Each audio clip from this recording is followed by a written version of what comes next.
Okay, welcome guys. Let's look at Maven plugin today. And Maven plugin would be one very fundamental concepts that you will learn. Okay, everything boils around it. Every single thing, everything that we talked about, goals, phases, plugin management, dependency management, all of that will revolve around you writing one plugin. And then it all depends on how far do you want to take it. Okay, how much do you want to learn so that you feel you have a command on Maven. Frankly, I haven't taken it too far personally. I've taken it as far as I want based on the business requirement, right? If we ever had, if there's a problem to solve, I know how to search for a plugin to see if there's already a plugin available that I can use or write a plugin whenever required. And I'll give you both those phases where I was able to search for a plugin that I needed and where is it that I didn't find a plugin, I had to write a plugin. So I think that information would be critical for you. Okay, instead of just trying to figure out, oh, let me go and ask ChatGPT if there's a plugin. And if there's no plugin, I think the problem cannot be solved. So we'll look at it, okay? All right, let me see if my Nexus is up and running. And the funny thing is I don't remember the password. Or maybe I do. Okay, I do. All right. What I would want you to do is play around with this, okay? Play around with this because I don't think so it's in the scope of this mentoring. I can definitely come in and jump in and try to help you if you're not able to figure it yourself, okay? What I want you to do is look at anonymous access, okay? You can allow anonymous users to access the server. You can allow anybody to access the server, or you remove anonymous access and then you start creating users, okay? Anybody who you create, you can grant that user access. So you could go ahead and create role.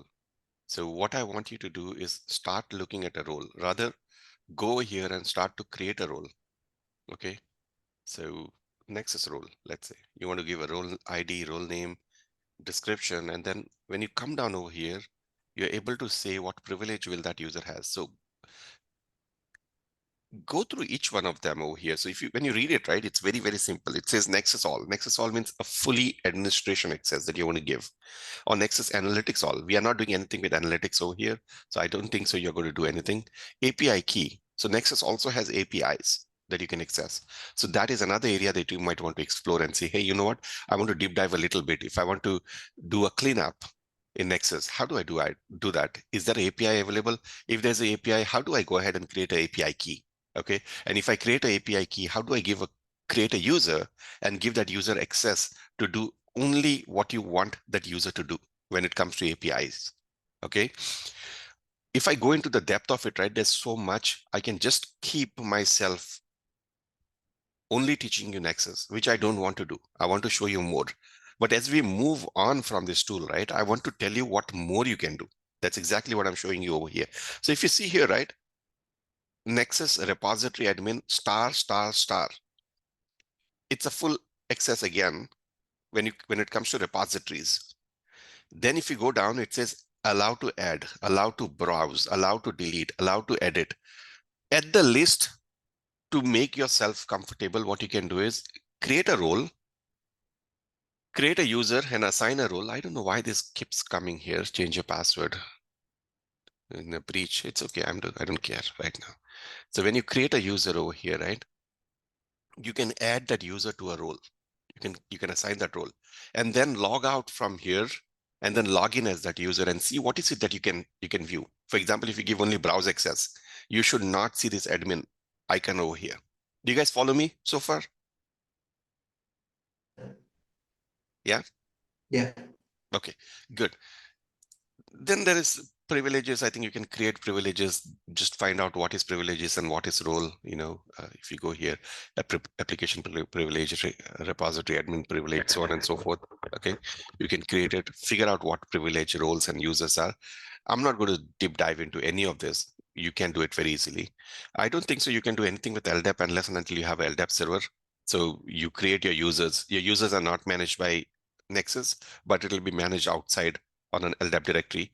I don't think so you have to worry about that. But if you can create a open source LDAP server and manage all your users over there, and then ba based on that, you would assign roles and give those users access. So you're not going to come and create users over here. Take a look at it. At least read it so that you know about it. So you go to the documentation, read it. I have not done anything with Realm, but if you want, figure it out. SSL, figure it out. And if you do find something interesting, you can take a session over here just to let others know what you've learned. Okay. SSL certificate, I'm pretty sure we've used it in the past. So if you do not want HTTP endpoint over here, you want HTTPS, then you can create SSL certificates and link it up over here. IQ Server, I don't think so. You're going to go in. IQ Server will require a different installation of IQ Server. That is more of analytics for them, right? So based on the repositories that you put in and you want those repositories to be scanned, so on and so forth, that's where the IQ Server component comes into picture. It's okay for you to read about it if you want to, but if you want to set it up, I think it's a paid solution. I don't know if they have an open source solution for IQ Server. Coming to support, there are support logging logs about the application. So whenever you have a problem with Nexus for a pro version, right? Usually you would go here, look at the audit logs, so on and so forth, capture logs, talk to the support team, and then share these details with the support team. So everything you have to do is over here. So you want to change the root logger, you can come in and change over here, turn it off, turn it on, whatever. This is all for Nexus, okay? That's for Nexus root logger. Lastly, I'm going real quick, okay, because my intention is not to leave this out so that you guys can navigate system information. If you want to look at what your system is like, where it is installed, so on and so forth, all information will be here. Then is the system over here. APIs that I was talking about is all over here. So assets, Azure Blob Store, all the APIs that you can call are all over here. So when you start navigating and start learning, so you remember we've done shell scripting and there was a weather application that Bhargav created, right? He created using APIs. Similarly, you can use your learning from shell scripting and then start playing with APIs. I don't even remember how to create the API key, to be very frank. Looks like this is the API key. I'm thinking, I'm not sure, okay? You guys will have to figure out and then let me know how to create the API key. Sure.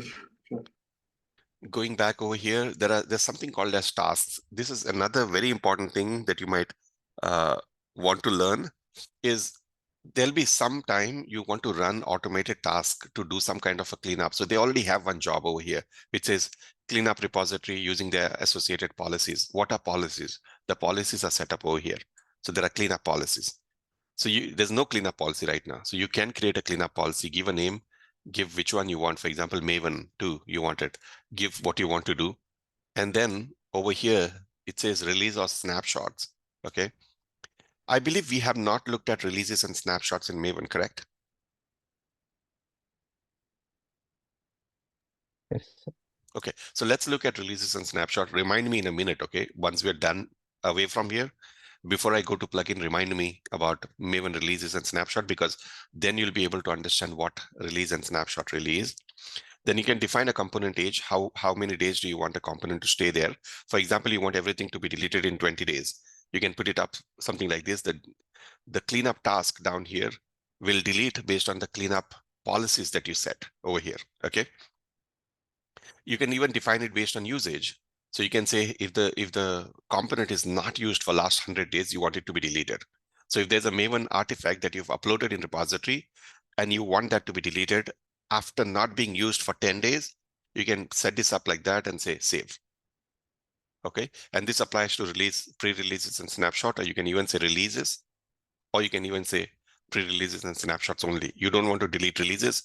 You only want to delete snapshots. That's what it means. Okay. I'm going to cancel off from here. So this is very important thing. Please read about it.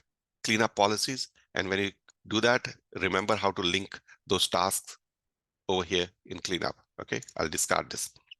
You can create as many tasks as you want. There are beautiful tasks over here. It says delete orphan API key, delete compact blob store, delete blob store, Okay, when it's talking about blob store, that's another good thing to know.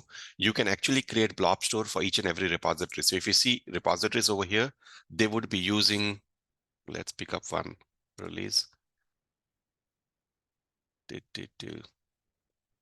Okay, so you see this default blob store is being used. If you don't want to use the default blob store and you want to create a blob store only for Maven, what you can do is you can come and create a blob store over here. You can say whether it's a S3 or a file system. So I will say file system because I'm not on cloud. I'm not going to be using S3, and give here something Maven blob store. Okay, and then give the path where you want it to be. Okay, right now it is going to Sonata work Nexus 3 blob Maven blob store, and raise an alert when the blob store exceeds a constraint. You can, and then you can say space remaining or space used. If you're using more than 90%, you want to be alerted, you can set that up. Okay, I'm going to disable it for now and say save. Once I do this, once I've created the blob store, I hate this thing. You go to repositories and you create a repository. Let's say you create a Maven 2 hosted repository. We already talked about different types of repositories, I believe, right? Yeah, I think we did. So we talked about 3 types of repositories: hosted, group, and proxy last time when I was drawing it on the board, if you remember. Okay, so I'll create a hosted one just for, I'll say test, and you can see whether it's a snapshot or a release repository. And then over here, you can select your Maven blob store, okay? And then be done with it. Add whatever you want to add, clean up policy you want to add, and then create it, okay? Play around with this. Whatever I've shown you, I've gone real quick. I know that, okay? But it's very simple if you play around. And then just let me know if you do not follow something. As simple as that. I have never looked at routing rules. I've not looked at content selectors, and I've not looked at proprietary repositories. Feel free to go and figure it out yourself. Okay, I'm going to stop from here and then quickly go to Maven.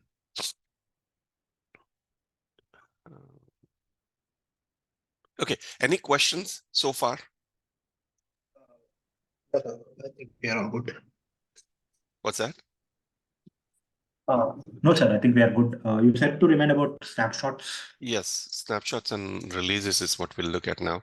So let me go to one. I'm trying to search for one that we created last. Maybe this.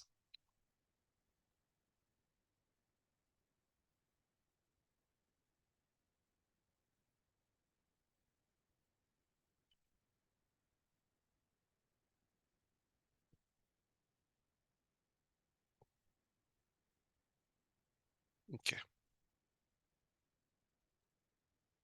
You guys are able to see? Yes, sir. Okay. So what is snapshot and release? Okay. In the world of Maven, when you, by default, when you create a project using archetype, right? We have created this project using archetype. This archetype has put the version number over here, okay? The version number is 1.0.0 hyphen help. So let's quickly do one thing, MVN versions. I'm just going to enter that. Let's see if it gives me some help. Tell me what lifecycle do you have? Okay, let's go to versions plugin really quick. And there should be help. There's a help goal, if I'm not wrong. MVN versions help. Let's see if it gives you anything. Otherwise, I'll go to the plugin.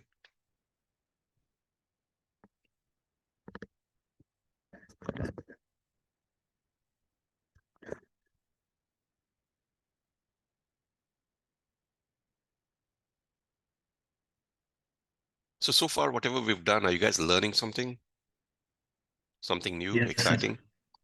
Sir. Okay. Yes, sir. Good. Yeah, it all depends on how much you want to dive, right? Because I cannot cover each and every aspect of it. And you'll not even remember if I cover each and every aspect. So once you know a tool, it's all up to you to go figure it out. Okay, as long as you know how to install it, you know how to get in, and you know the fundamentals of it, you're good. Yes, sir. True. Okay.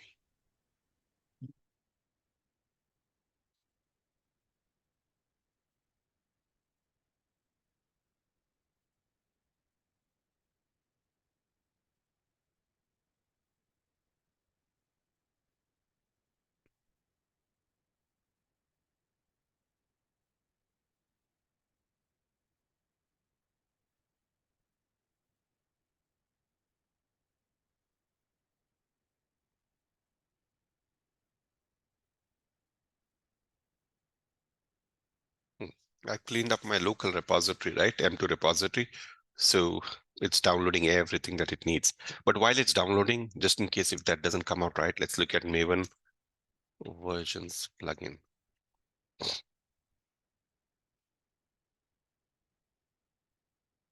And let's look at goals. So you see here, there's all the goals, okay? There should also be, so if you look closely, compare dependency, display dependency, update property, child modules.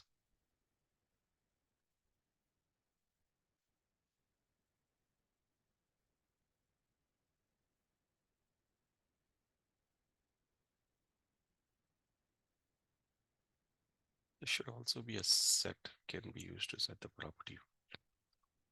Okay.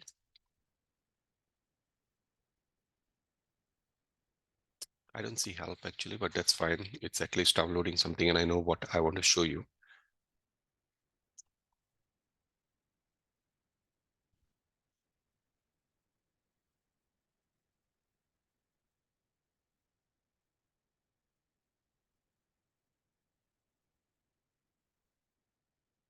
It's a help.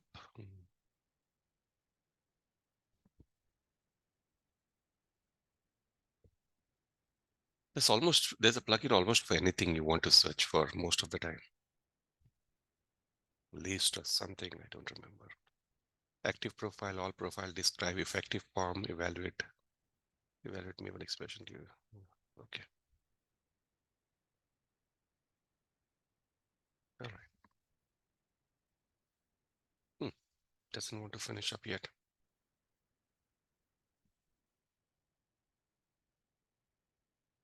We talked about profile briefly, I think, right? Last time. May not be a whole lot, but we did talk about it.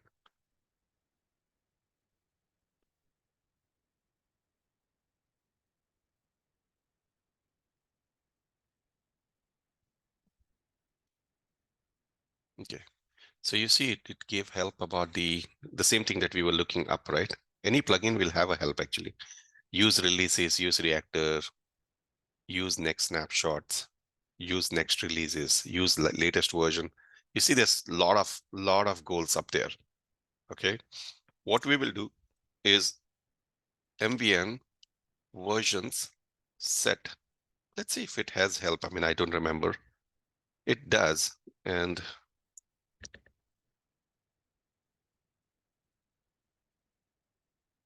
okay, that's not the help, real help. So I would not worry about it. I'm going to show you something real quick. So look at this very closely, okay? This one.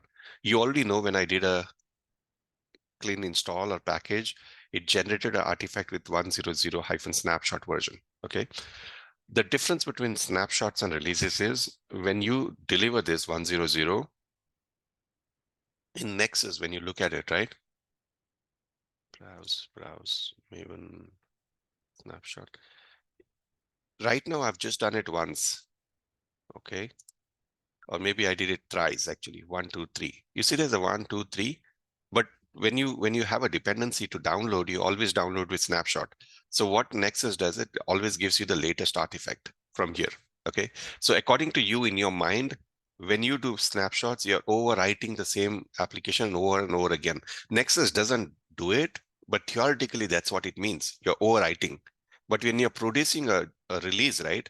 There's an option when you create it over here, the repository. If you look at the release repository,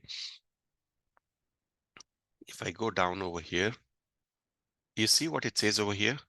Disable redeploy. Okay, this is a very important concept, which is a hidden concept. If you look at snapshots, and if you look down over here, it says allow redeploy. What it means is if you're doing 100 snapshot, it says allow capability to keep overwriting the artifact as long as you want. That's what snapshot means. So snapshots are overwritten. Releases, when you do releases, they're never overwritten. Why is this important?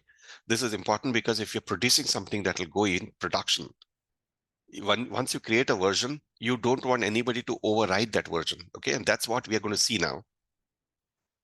What I'll do here is Maven version set command -d, and you can actually go to versions set over here. as we were looking and play around with it. Okay, so let's look at Maven versions plugin. So there was a set over here. You also have usages you can look. So if you look at Maven set plugin, there should be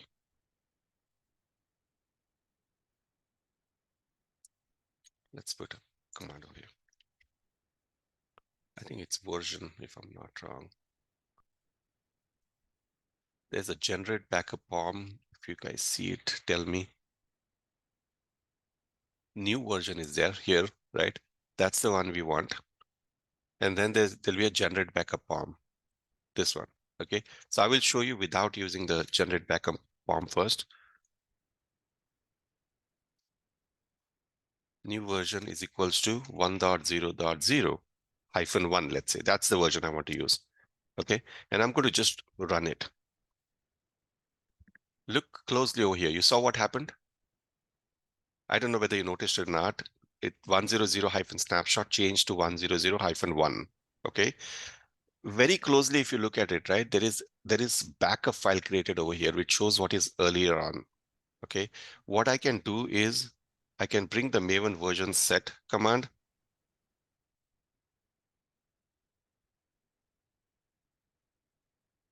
I think it is a revert. So let's go back over here. You see revert anywhere? Revert, and there's commit. Okay, so what I will do is I will do revert. Remember the command, okay? Maven versions set was to set a version, and we did it using a -d new version 100 command. That's where this had changed. Okay, I have a backup POMs. I can say revert. I'm not happy with the change that I did. I'm going to revert it. Look very closely over here. Okay, when I run the command, look here. See that it reverted, and the backup POM is deleted. I'm going to do the same thing now. Set new version 100-1. Look at it over here. It changed. Okay, and then I'm happy about all the change. I mean, you can definitely do a git status, right? If I had a previous one, it's not a git repository. So let me quickly revert and then make it git just to show you the power of git now. And what is the command to initialize? Git init, right? I've initialized it. Git status. Git. I don't want target. I don't want target to be added. How do I avoid target from being added? Git ignore, added in an ignore files. .git ignore. Okay. The best thing what I would usually do when I come here, so this is a great session for you because you're now able to connect all those dots. So I will search for git ignore for Maven project, let's say, or Java project. Let's see what is there. There is something over here. Let's see if there is anything for Maven.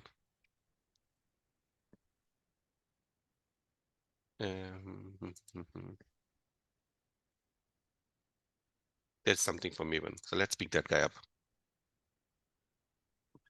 And you see target is one of it. So I'm going to copy this guy, the whole thing, and put it up in the git ignore file. Now, when I do git status, target should not be shown to me. That's the idea. So target is not shown. You see that it's ignored. So what I'll do is, I don't even want VS Code to go. So let me see if there's anything for VS Code.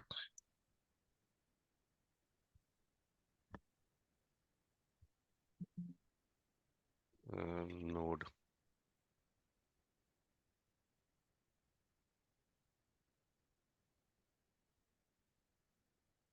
It's slow today. I don't know why. Okay, I don't care. What I'll do is I'll go to this one and directly add this VS Code because I don't want those files to be committed, right? So I'll add it over here. So now if I do a git status, VS Code is gone. So only thing what I have is source and pom.xml and git ignore. So I'll do a git add dot. You can combine multiple commands using this ampersand sign. Okay, git commit -m initial commit. So now I'm clean, right? Great. Now what I will do is I will close this and I'll run the git versions commit command. version set command. You'll see that the version will change. Once I've done that, what I will do is I'll run a git status command to see if what I want is what is changed. I want to see what is the difference in this file. I'll do a git diff pom.xml. Okay, so it shows me exactly what has changed. You notice it? Snapshot has changed to 100. Is that the change you want? Yes, right? So what we will do is we'll do mvn versions commit. Notice this POM file will go, and notice that we would have committed. When I say commit, it's not git commit, okay? It is Maven versions commit. I'm saying, yeah, I don't need any backup. Please go ahead, delete it. This is what I needed. So now I have 100. Now I cannot do revert. So if I try to do revert, it's not possible. It should error out because there's nothing to revert. It doesn't have a backup file. See, it's nothing, like it's 100. There's nothing it can do. All right. Now, if I do a Maven clean deploy, I think I have distribution management in this project. I don't remember. Yes. So there's a distribution management in this one, right? Release. If there's a release, it will go to Maven releases. If there's snapshots, it will go to snapshots. So let's do Maven clean deploy. And even if it fails now, I'm not going to spend time debugging it, okay? But it should work is what I'm thinking because we have the right distribution management. My expectation is it should come in over here in browsing. Browse releases. It should come over here. It failed actually. Authentication failed for did it do?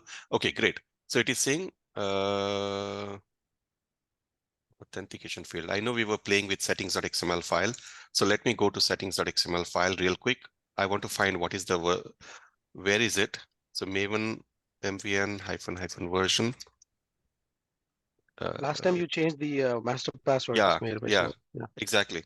So I will go there, right, in this particular location. And I will go to conf, not here actually. I have to go to M2 repository. M2. Yeah. C users to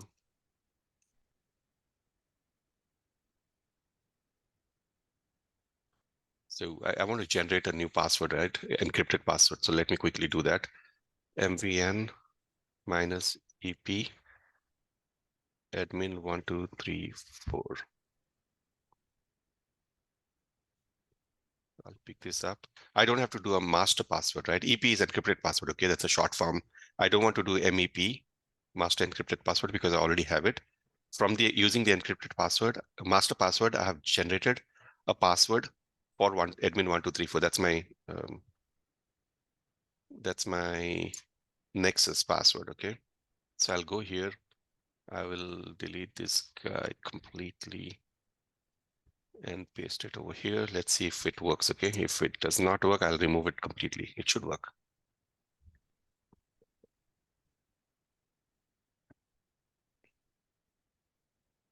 It says authentication failed for repository computers.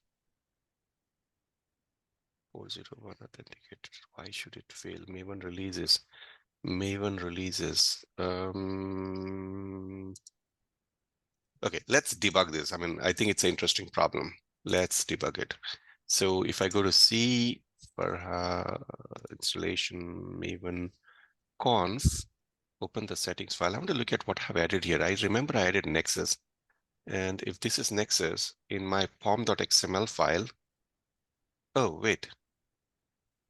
I did something wrong, right? I shouldn't have pasted that in the settings file. That was a mistake. So here, whatever I pasted, right? I'm going to copy this guy from here. That was wrong completely. So this is my master password here, right? That's the master password. From the master password, I have created encrypted password for admin 1234. That has to go here, not go in the setting security. So that was wrong. Okay, now it is right. I didn't do it intentionally, just accidental.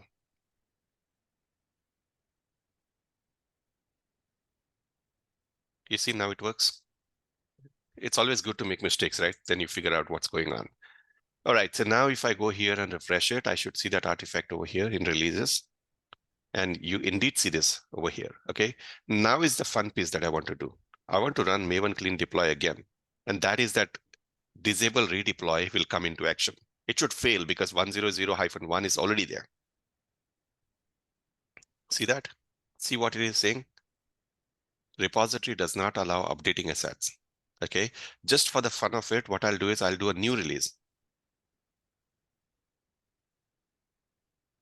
I'll do a new release. I'll keep it as 100 only, but I'll do a 100-2.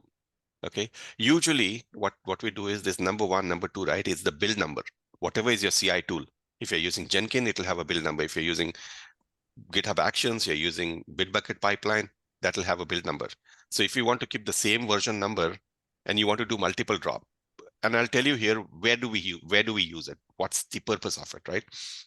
Most of the time when you want to release 100, it's very unlikely. Theoretically, it is true. If you go read any books, that's what people will say. You do 100 release, you're pure, release it all the way to production, you're done, golden. Okay, that's not how it happens ever. You'll deliver 100 version, and then the QA will test it in QA environment, and they'll say, oh, there's a bug. Now release 100 version again. And because you have disabled redeployment, you'll never be able to put 100. So that's why what we do is we always put a build number at the end. So it's 100-2. People also do it this way, okay? People also use this version as the build number. But many a time what we want to do is we don't want to do that. We want to keep that minor version for a real minor version release. Okay, you can always do what you want to do here. If you want to use number 2 over here, number 3 over here as the build goes on and then do a release. I prefer to do this. I prefer to keep it pristine. It is 100 release, and based on the build number that you do, right now I'll be doing 100-2 because 100-1 we identified as a bug, let's say. So we did 2. There's a backup POM created. Okay, I didn't want this. I wanted to show you one more command. So what I will do is I will revert this. And I'll show you something real quick, because in a CI tool, you do not get the benefit of looking at what had happened and change it, right? Most of the time, if you're going to be updating version in a CI tool, which I usually do, I automate almost everything. Okay, I don't keep a eye on the glass to check whether 1 is right, 2 is right, then do a commit. Okay, I want to do a commit really soon. So what I do is I add this -d, and then if you go here,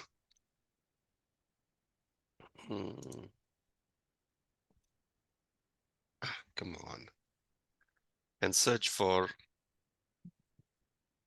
is it versions command? Yeah. Generate backup. Wow, interesting. The documentation doesn't have what I have. This is the versions only, right? Yeah. Do you see generate backup anywhere here? No, right?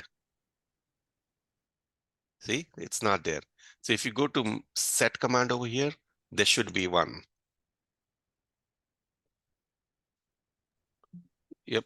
You see that? This one? Backup ops, yeah. You can take this guy from here. So that's the reason why what I always say is your documentation are the golden space for you to go figure out what to do. And if the documentation also doesn't give you, go into the source code. That's the least common denominator you can go to. If the source code does not support it, God bless you, you'll not find it anywhere else. So I'll put this generate backup POM over here, and I'll say false. By default, it is true. So if you go to this plugin again and see, the default will be true. Let's see. Okay, so I'm setting it to false. Now it should change the version, but no backup POM should be created. It should change the version. You see that? It changed. Now if I do a Maven clean deploy, it should work. It should release a new version now over here. Refresh. You see here? You see here? So now these guys can never be deleted. When I set up my cleanup policies that I showed you, I would set it up not to delete any release artifacts, because anything that I call as a release to production, I should never allow it to be deleted automatically. That is the time when the API comes into picture, because I would want to strategically make a decision and surgically delete what I do not use. So when I delete something over here, I would make a decision. Maybe I'll read my release documents, or I would read the deployment, right? In EKS, let's say if I'm deploying something, or if I'm deploying in Tomcat, I'll figure out what version has been deployed. And only if the version has not been deployed for several versions, let's say if we do a backward compatible for 3 releases. So I would not delete 1, 2, and 3. 100, 200, and 300. I would not delete. Anything else, I would surgically find and delete it using APIs. So your task could be, if you're interested in using APIs, try and write something to delete artifacts based on the GAV that you give, the group ID, artifact ID, and the version number. Try to figure that out. All right, I'm going to stop over here for a second. Everything that we did, I'm super excited about what I've taught you today, because I think I've really given you power in today's class. All the while, right, they were good sessions, but today's session, I think you've really looked at the core of it. The last thing that we would do is plugins. Do you guys still have energy to look at plugins, or you do not have energy? Yes, sir. But before that, I have a small question. Go ahead. Yeah, sir. I mean, all this while, like, we were looking at a pom.xml. Let's say, like, a real world scenario where a developer makes changes to the code. If I'm updating the version, is my jar file also, like, will Yeah. it, I mean, so will I have it also as a backup? Here. Okay. Backup. What do you mean backup? Backup in the sense, when you were saying setting version to, let's say, 1.0 to 1.1, pom.xml is, we have a backup of previous pom.xml. You don't need that backup, right? Why do you need backup would be a question. When you release, you always move forward. So if I draw a line, if I say 100 is over here, 100-snapshot is over here in January, and the release is in March, the version number will be 100-1. And at that time, once you certify that the release is successful, you change to the next version. If you're going to go to major version, the version number will be changed to 200-snapshot. So the developers will start using 200-snapshot. If you're going to do a minor change, you're going to change the version number to 100-1.0.1-snapshot. So the developers going forward will use the new version. And then when you're ready, a month down or 3 months down, based on whatever is your release cycle, your version would be released as 1.0.1 hyphen whatever that number is at that moment in time. As soon as you change it to 10, if this is becoming difficult, let me quickly do whiteboard for you. Give me a second. Okay, I don't want to stop sharing. Let's see if I can do here. Okay, good question, because I was assuming you guys know what release is. So if I draw a scale, so if you follow this, right, you have done this several times in the past, so you know it, right? Yeah, the build versions, right? Yes, of course. The releases, you know about Right. releases, right? So Yeah. if you've started over here, okay, and if I call this as January, and the version number was 1.0.0 hyphen snapshot, I'll just add S to save some time. And over here in February, if I have to do a release for 100, that's when this will be released to dev. From dev, it will make to QA, let's say. And from QA, it will make its way to production, let's say. Not the right thing to do, because there's always a UAT in between, but I'm trying to save us some time, okay? So once you have done a drop to dev, the first drop to dev of release, all the while what you're delivering, all this while what you're delivering over here into dev is 100-S. There will be a time when you would say, hey, you know what, I'm ready to release it. So you'll do 1.0.0-N. N is a number, not snapshot. Okay, you released it to dev. Great, dev said great, certified, go ahead. QA took it and deployed it to QA environment. What version? 100-N. QA said 100-N has a problem, or number one has a problem. You gave the developer back a feedback saying failed. What developer did was he make some changes, right? The developer sits here and he makes a change and he said, go release 100-2. So we did 1, which failed. Now we did 2. QA said, yes, pass. When QA says pass, the version that is being released to production is 1.0.0-2. That is released.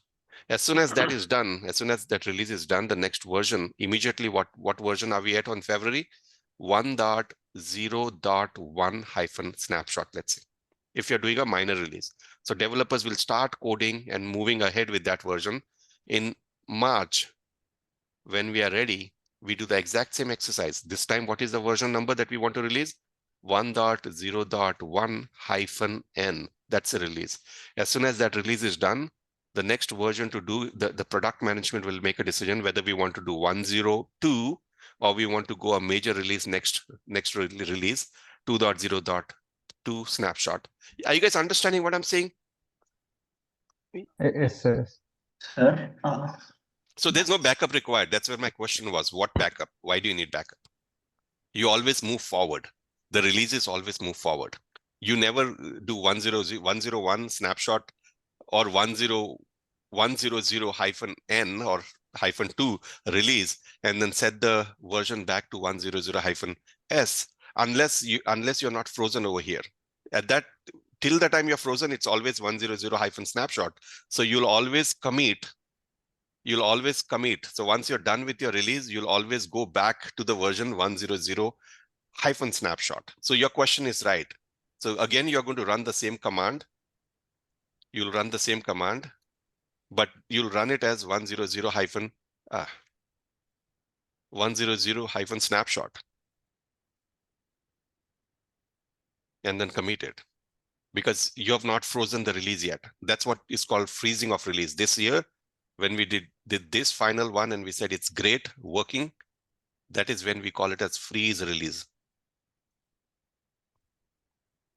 And when the release is frozen, you go ahead and you change the version number of snapshot. You don't fall back to 100. Critical versioning to remember, but this is the concept that I'm okay if you don't understand it. You'll get some time.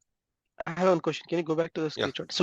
So you released it to prod, and then you're changing the snapshot version 1.0.1.-s, right? So that will be a for us, right?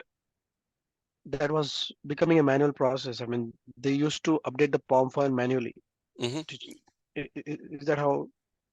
Yeah. So I had set up a process to upgrade to the next version. So there was always so next version takes you to the, so if you really look closely over here, right? So 100 first one, let's do this release first.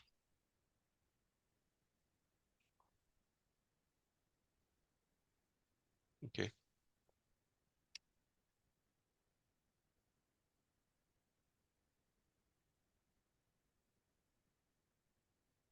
Come on. This would never work for me. Okay. This would never work for me because it'll do a major upgrade, I believe. Let's see what it does. There should be next version. 1 minute. Set. Next version is in set only, I think. Next snapshot. Okay, let's do that. So version set -d next snapshot. Just look at this number. If it changes, it says what? Input. What?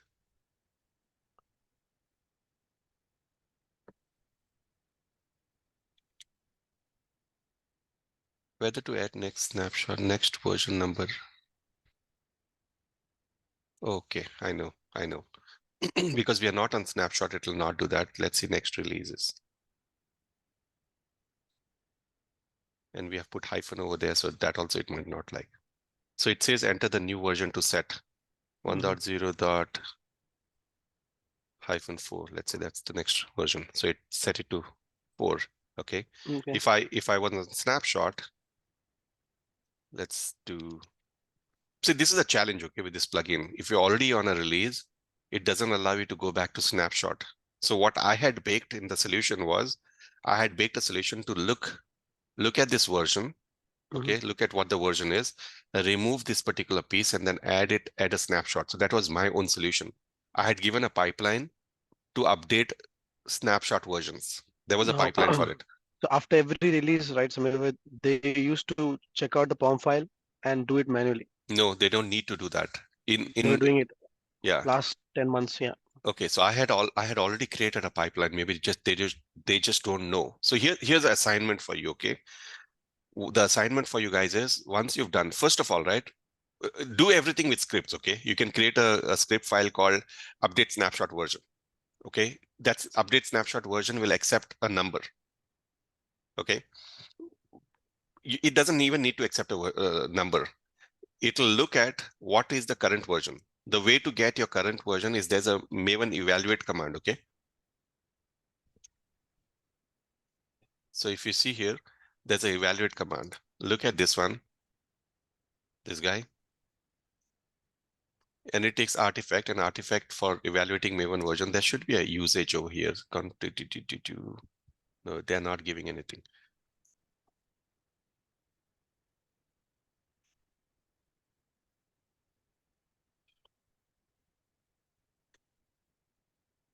Let's look at this guy, okay?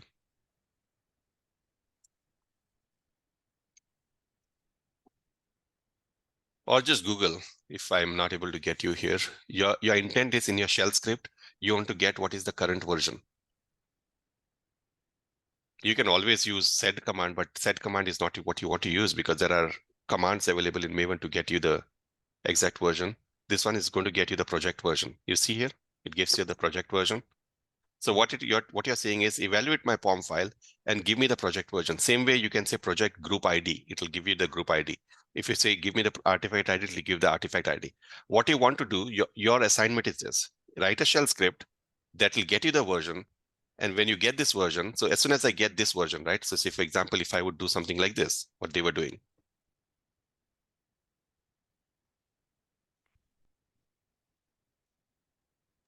Or let's say,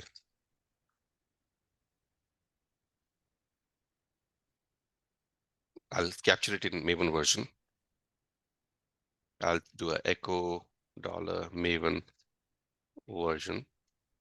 That is the version I got, right? I will pipe it to cut -d hyphen F1. That's it. What? Is that the right command? Sorry, I did it wrong.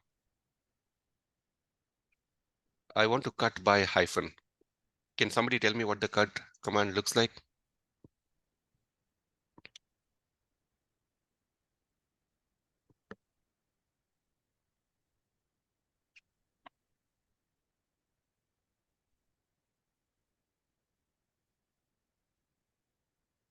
-b.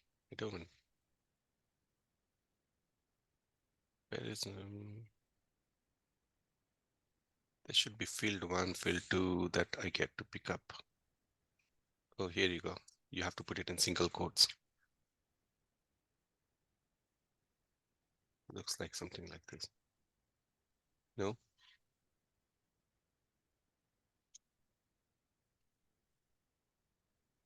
You must specify a list of bytes characters. What are we trying to do here? Sorry. So whatever the version is given to me, right? The echo command will give me this version. I want to cut it by 2 pieces, one this piece and the other this piece. Okay, split basically. Okay, Split, split on hyphen then. Split on hyphen. That's exactly what I'm trying to do. Maybe I'm doing something wrong, but I don't know. -d, and what I'm seeing is I split on this, but what it is saying is you must specify a list of bytes character of the field. Let's do this. Hello world. I might be just forgetting it, okay? I think it's cut -d double quotes. Yeah, that should work actually. Yeah, I don't know why it's not working. There is a space between D and No, I gave a space actually. I tried both. That's weird. Oh, it's this See that cut? cut -d quotes and then spaced F1. Yeah. I mean, I tried F1 also. That's how I usually do. So F1 or F2, right? Bash hello world command not Okay. found. So that's good. I'll do echo. Oh, okay, that works. That works. But so what it means is I'll have to do probably this because we want the output of this passed to the cut command. Okay, and I want the field 1 command not found. Yeah, I mean it's weird. I mean, this echo command should return the hello. I mean, whatever that 100, and version that number. should pass Yeah. to. Doesn't make sense to me. I might be really missing something critical over here. Cut, you must specify a list of bytes. I see this echo command is returning something, right? This one, unless it is saying it needs it with quotes, unless I'm not sure, but let's see. And then if I say cut -d, hey, anybody can help, okay? There's no shame over here. Yeah, I'm Oh, looking there you at go. I think it was just because of those double quotes. Sometimes it's so finicky, yeah. it doesn't give you right. So that's a field 1, and then I can do field 2, which is 2, 4. So I want to remove it, right? So I get this field 1. Once I get this field 1, I can store this into, let's call it as current version. I'm just trying to solve this, but I'm not going to solve the whole thing. Okay, you want to solve it because you want to combine Maven and shell scripting skills together. So you have the current version. Your next version is equals to current -F2 + 1. Oh, current okay. version, right? Okay. Current version. If you wanted to go to the next version, real next version, if you want to stay with 100 snapshot back again, you'll keep it as is, and then you'll do snapshot echo. Next one. There you go. You got 100. As soon as you got this 100, you'll run your Maven version set command to set it back to 100. If you wanted to change it to 101, you would take this current version as 100, cut it on dot, and take the last one and change that to the next, One. increment it by whatever that number is, right? So the thing is this, right? This plugin also will not do a great job because you don't know what strategy the guys want to use. Do they want to do 1001, 101, or do they want to do 200? It's a very customizable, very customizable recipe, right? No plugin can do it. So you'll have to do it based on which company you are in, and you want to do a major version update, you want to do a minor version update. What do you want to do, right? Based on that, you can adapt your script. Make sense? Yeah. Okay, cool. I think we have done quite a lot over here. I wanted to go look at the plugin. Is there any other questions that you guys have so far? Or do you think you follow everything that we've done? I think we are good, sir. I mean, I'm good. Okay. What we have not seen is we have not looked at the dependency management and dependencies individually, what that means.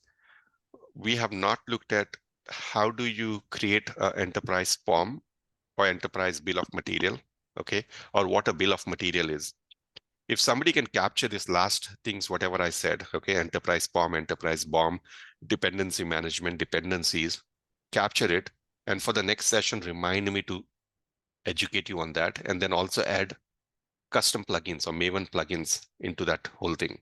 Okay, I've already given you a link, this guy, of how to create a simple plugin and play with it.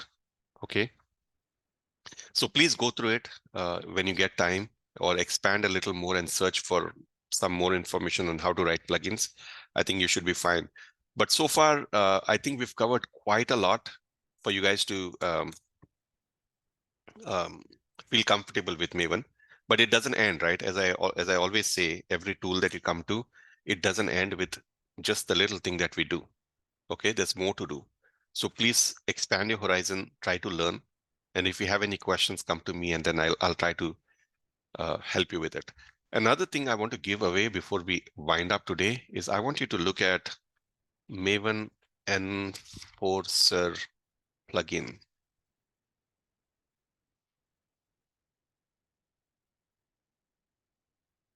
Okay, take a look at this. I mean, I'm going to add it in the video also for you guys. Maven Enforcer plugin, and then we did Maven versions plugin. I'll add this also for you. Oh, what's happening? And then there was a Maven help plugin that also I'll add for you. Okay. And git ignore, I think you don't need it. Should be good. And then I'll also add this plugin management, Maven plugin management section for you in the video in description. Okay. And I'll also copy this and give it to you guys here, just in case you need it. Okay. I was coming to Enforcer plugin over here. Enforcer plugin, right? It's a great plugin for you. So say, for example, when we want to put some enforcement, okay, and this will be very important when we create something called as enterprise POM. So every organization has their own enterprise POM where they define their rules. Okay, so if you look closely, go look at the enforcer when you get some time. But important one is over here, built-in rules. If you see here, if you want to always fail, you can create an enforcer and say always fail. Set that up as always fail. The build will always fail. You want to always pass, you can add it over here. These are more of our test plugins actually. But now if you go down here, it says ban dependency management scope, ban distribution management. If you do not want developers to publish anything to Nexus or to JFrog, whichever your remote repository is. So in your enterprise POM, you're going to activate an enforcer plugin with ban distribution management. So as soon as they try to add a distribution management in their POM like this, it'll break. So you are stopping developers from pushing anything to the repository. You're enforcing some rules, right? That's what it means. And now when you go down over here and start reading with the context that I gave you, you should be able to follow. Like for example, in developer machine, I always say no snapshot version. Do you guys see anything called snapshot here? Developers will always require snapshot version. When you do release and the release version is updated, you'll always do release version. So you're enforcing that developers can never do release from the machine. Okay, so please read it. This is a very important plugin. And what I had done then was I had also gone ahead and created a custom plugin, custom rule for that plugin. It's a very simple thing to do. Okay, so read about this if you can. I believe I have given you Enforcer plugin over here. Yeah, it's there. So what was the plugin that I wrote? Okay, the plugin that I wrote was I did not want any developer to declare a dependency with a version in it. For example, a dependency like this with a version defined in it, I didn't want. Since you guys have not learned from me what a dependency management is, you possibly will not even understand if I say something about it. But when you do dependency management, the dependencies and the version number for it is managed in something called as enterprise bill of material or enterprise BOM. Okay, so anybody who uses your enterprise POM, which includes enterprise BOM, they will never ever have to define a dependency with a version in it. It will take it from the library. So today, since you do not know it, I want to finish it off with one single thing over here. Look at it this way.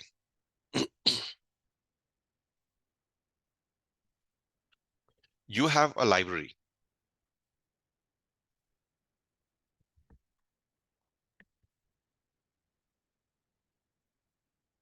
You have a library and you have an artifact over here, some artifacts over here.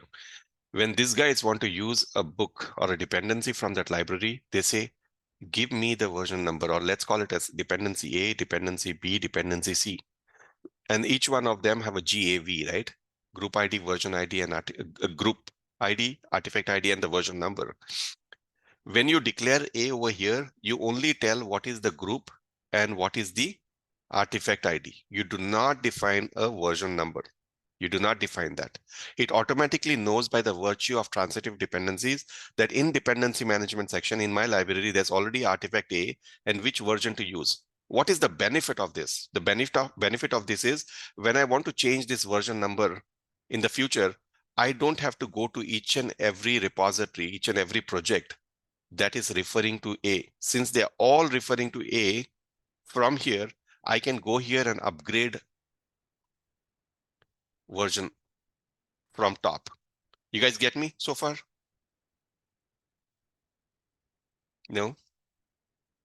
No, Okay, what you don't no. get it? My problem is I did not start from the whole video, so I'm just lost in between. I'm trying to catch up actually. No, this is something which I just started, Seth. What Okay. I'm telling you is you have seen that we are adding we are adding dependencies like this. right? Right. We're adding version number over here. When I create a bill of material, when I create a dependency management and take it in the EPOM, I call it as EBOM, and EPOM comes from EBOM, and all of these guys will use my EPOM as the parent. Okay. What? So don't even worry about it. We are going to look at dependency management, and that's what I told you guys. Next time when I start a session, remind me about those 4 or 5 topics that I talked about. What I'm trying to show you over here is what is the benefit. So if you have a library with book over here, so imagine it this way, right? There's a dependency X, dependency Y, dependency Z. These are projects. These are projects. Each of the project is saying, I want a dependency A. This guy also needs a dependency A. This guy also needs a dependency A. This guy is using version number 1 of A. This guy is using version 2 of A. This guy is using version 3 of A. Now, how difficult it becomes when you do a project management to whenever there's a vulnerability. Let's say Log4j had a vulnerability these days, okay, recently. You have to go and upgrade this in all the 3 places. How great it would be if you say, hey, you guys stay here as you are, but don't tell me what the version is. I will define the version at the top level over here. The version management is done over here. Okay. And I'm only talking about third-party libraries. The version is managed over here, and this guy says, give me X, give me X, give me X. But the version number is defined over here. It doesn't say give me X of version 1. It doesn't say give me X of version 2. It does not say give me X of version 3. Whatever version is defined over here, all of them get the same version. That's what the concept is. And this is a concept where you not find this concept in any book. You not find this concept in any video. Probably people will just lightly touch. This is something that when you get in the real work is when you'll understand that this becomes very critical, that you want to follow best practices. This is one of the best practices when you come in. Okay, we'll take a look at it later, but as long as you follow that, hey, there's a concept called abstraction, and this is not just here, right? It's not just here. It's also when you write classes. We have a concept in classes called abstract classes. Abstract classes, yeah. If there's a method that is being used here, here, and here, what you do is you take it up in the abstract class. If there is a functionality that you cannot really restrict and you cannot say this is how it will perform, what you do is you go a level up and you create something called as interfaces. This is fundamental of object-oriented programming, right? And one of the concept which is hierarchical, basically, you're talking about. That's what it is. You abstract it, and that's the same fundamental I follow over here. I don't even know whether it's a concept or not. I'm pretty sure it's a concept because there is a concept called bill of material, which Spring follows, and a lot of others follows. I mean, Jackson follows, and there are more. So this is not something which I have invented, but it all boils down from this concept, abstraction. Okay. Anyway, I'm going to stop sharing now, and I'll take some questions if you guys have any. Give me a second.